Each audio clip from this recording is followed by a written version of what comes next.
Տեսեք, ես ուզում եմ խոսել նրա մասին, թե ինչու է կարևոր ընդհանրապես խոսել մարդու իրավունքների մասին, որովհետև վերջին տարիներին մարդու իրավունքները Հայաստանում խիստ սահմանափակվել են, անգլերեն լավ բառ կա, ասում են shrinking space, այսինքն այդ տարածքը մարդու իրավունքները շատ սահմանափակվում է, ինչով է սա պայմանավորված, պարոն Մանվելյանը ինչպես նշեց, քաղաքացիական հասարակությունների կազմակերպությունների մեծ մասը սկսել են այս խնդիրների մասին չբարձրաձայնել կամ բարձրաձայնել ընտրովի ձևով, իսկ ինչքանով գիտենք մարդու իրավունքները ընտրովի չեն, դրանք բոլորին են համահավասար են եւ փոխկապակցված են, այսինքն պետք է, եթե խախտվում է իրավունք եւ դու պաշտպանում ես մեկի իրավունքը, նույնական իրավունքի խախտման դեպքում անկախ նրանից դու այդ մարդու հանդեպ ինչ վերաբերմունք ունես, եթե դու իրական իրավապաշտպան ես, դու պետք է բարձրաձայնես այս խնդիրների մասին։ Մենք հիմա տեսնում ենք հակառակ գործընթացը, երբ որ իրավապաշտպանները թիրախավորվում են եւ այս ամենը քաղաքականացվում է, այսինքն մարդու իրավունքների մասին երբ խոսում են կամ բարձրաձայնում են, միանգամից դա որոշակի խմբեր տանում են ընդդիմական դաշտ, քաղաքականացնում են եւ այսպեսով փորձում են այստեղ կանգնեցնել խոսակցությունը։ Ես որպես ժողովրդավարության ծրագրերով զբաղվող մարդ եւ մարդու իրավունքներով սա կարող եմ հստակ ասել, եթե նախկինում ակտիվիստները Հայաստանում ստանում են մարդու իրավունքների մրցանակներ, այս պահին ակտիվիստները տեսնում եք ինչ է տեղի ունենում, եթե նրանք բարձրաձայնում են խնդիր, նրանք թիրախավորվում են ընդհանուր մինչև ֆիզիկական բռնություն է տեղի ունենում, ինչը որակվում է ՄԱԿ-ի խոշտանգումների դեմ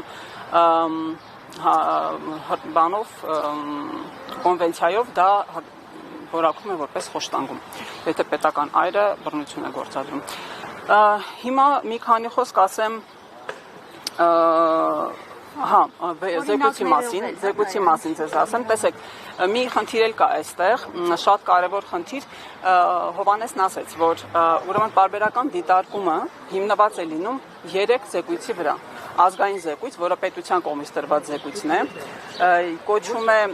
այլընտրանքային զեկույց, որը տալիս են քաղաքացիական հասարակության կազմակերպությունները եւ ՄԻՊ-ը, ինչպես նաեւ միջազգային բոլոր կազմակերպությունները ազատ են տալ եւ բոլոր հարևան պետությունների քաղաքացիական հասարակությունը ներկայացնող կազմակերպությունները։ Հիմա իթիվս մեր զեկույցների տրվել են զեկույցներ նաև Ադրբեջանի հասարակության կողմից Հայաստանի նկատմամբ եւ ինչն է կարևոր, այն բոլոր մեղսագործությունները, որոնք որ արվել են Ադրբեջանի կողմից, հիմա դրանք գրվել են որպես Հայաստանի կողմից մարդու իրավունքների խախտում։ Ես խորհուրդ կտամ անպայման հետևել բոլոր զեկույցները, նայել, շատ հետաքրքիր բաներ կգտնեք այնտեղ, բայց մի հետաքրքիր այսպես օրինաչափություն կար հայկական զեկույցի մեջ, որ շեշտվում էր, որ տեղի է ունեցել բռնի տեղահանում, որ պետությունը ստիպված է եղել գործ ունենալ փախստականների մեծ խմբի հետ, բայց չի շեշտվում այդ բռնի տեղահանումը ով է իրականացրել, ընդհանրապես դրա մասին խոսք չկա զեկույցում, որը շատ տարօրինակ է։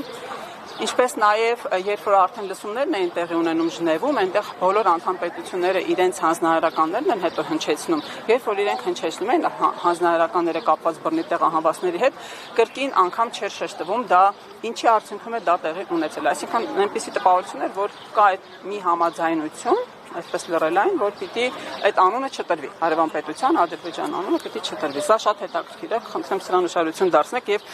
նաև այս մասը մի քիչ քաղաքականացվում է մեր զեկույցում, որ չի նշվում ընդհանրապես։ Մի քիչ ուզում եմ խոսել մարդու իրավունքների պաշտպանի գրասենյակի մասին, ընդհանրապես սա մի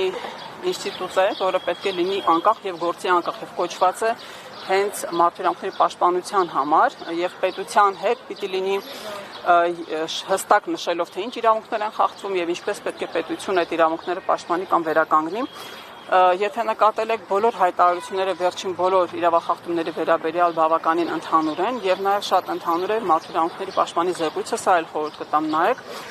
Ընդհանրապես զեկույցները ունեն սահմանափակում, այսինքն բառերի սահմանափակում ունեն եւ կախված նրանից թե դու ինչով ես դա լցնում, դու տեղ ես թողնում այս կամ այն կարևոր խնդրին կամ չես թողնում։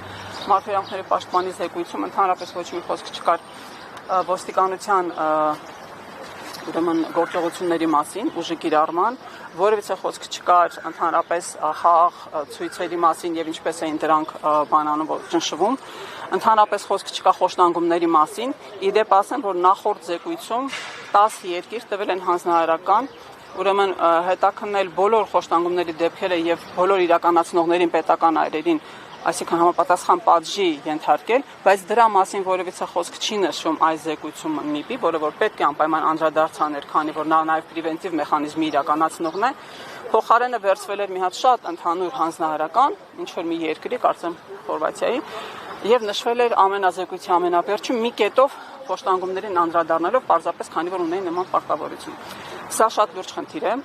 եւ մենք պետք է հասկանանք, թե ինչու չեն անդրադառնում են բոլոր իրավախախտումներին, որոնք տեղի են ունենում։